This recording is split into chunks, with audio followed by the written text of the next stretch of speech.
Þá það næsti liður, 7. liður, og það skýrsla bæjarstjóra og það Ásthildur Sturludóttir sem tekur til máls.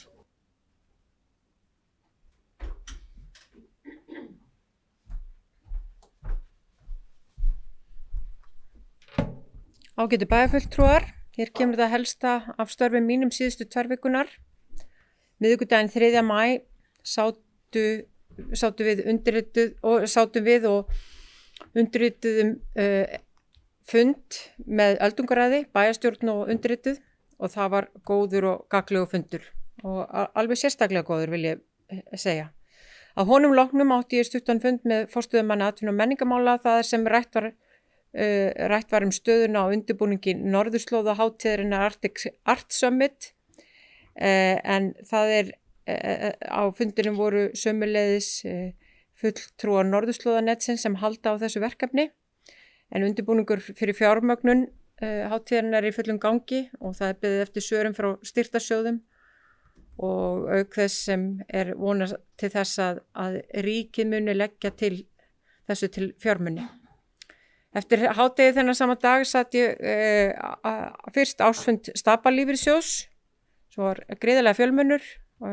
Þar voru fulltrúar frá alla leið frá Höfn í Hornafirði og vestur úr.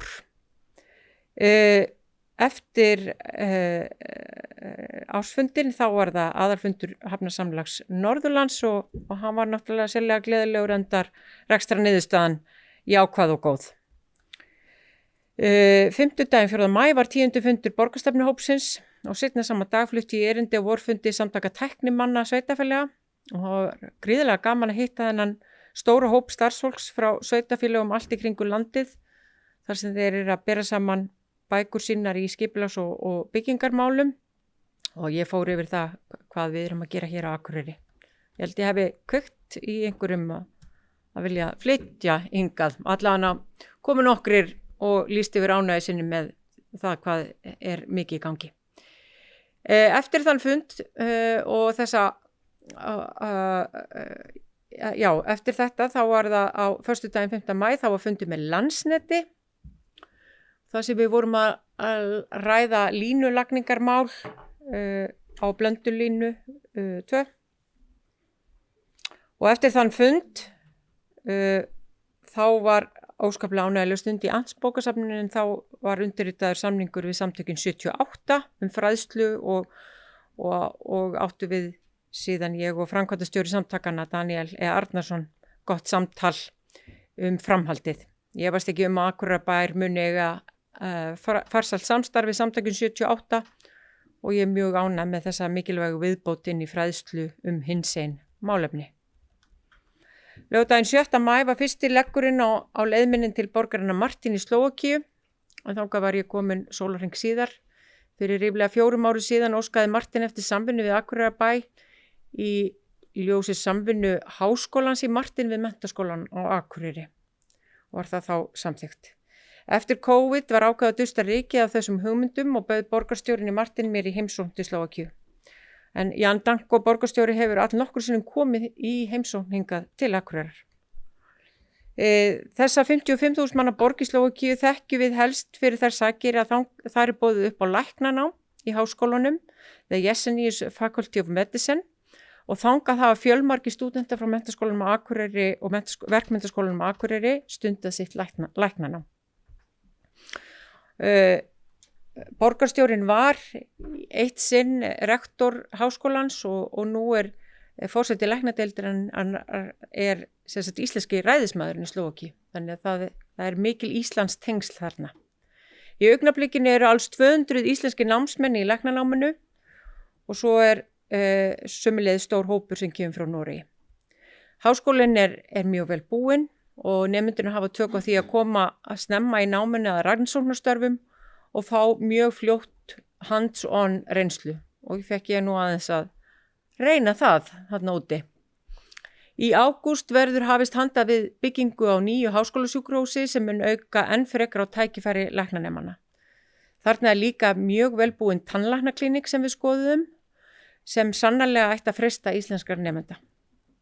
Það mjög margt sem styður við þessi ungmenni sem ákveða að nema læknisfræðina erlendis og þarna í Martin.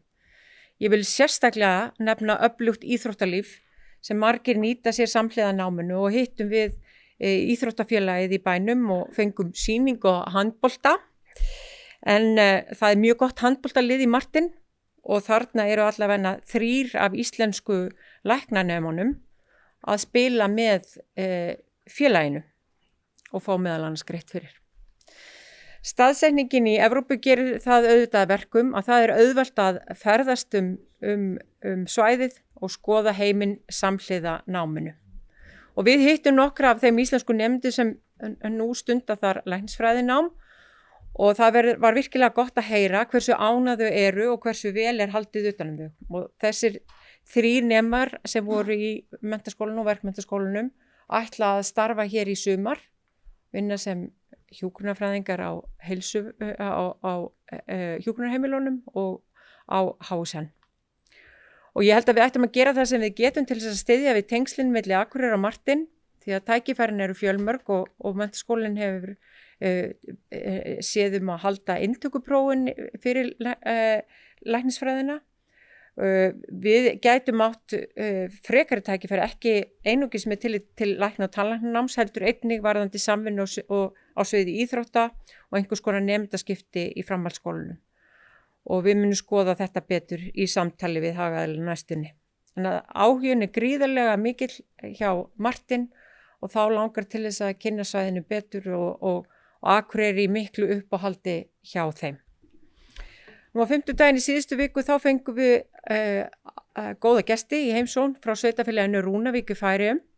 En Rúnavík er það sveitafélag í Færeyjum sem er í hvað mestum vexti af sveitafélögum í landinu og gríðarlega mikill kraftur og það helgast af miklu laxeldi sem er þarna í kring.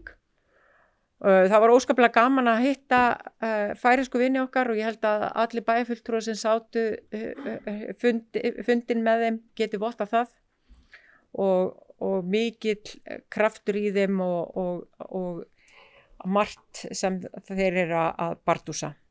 Nú ég átti einnig fund með fulltrúum frá Kvennaathvarfinu, við áttum sem sagt fund Akureyrarbær og lögreglustjórinn og SSNE, þar sem við vorum að ræða áframhaldandi samstarf sem við að sjálfsögðu viljum að verði og að Kvennaathvarfið verði áfram hér á Akureyri. Það þarf að skoða sérstaklega með til fjárveitinga frá ríkinu en við höfum bent á það að þetta athvarf skipti miklu máli fyrir okkur og við höfum verið lagt af stað með ákveðið módel og það hafi gengið ágætlega og við teljum að það eigi að halda áfram að fylgja því. Nú á föstudaginn var ég við setningu landsþings Slysavarnafélagsins Landsbjargar og gærdagurinn hófst með stöðufundi vegna kjaradeilu BSRB og því sem við megum eiga von á hér á Akureyri meðal annars með tillit til verkfalla.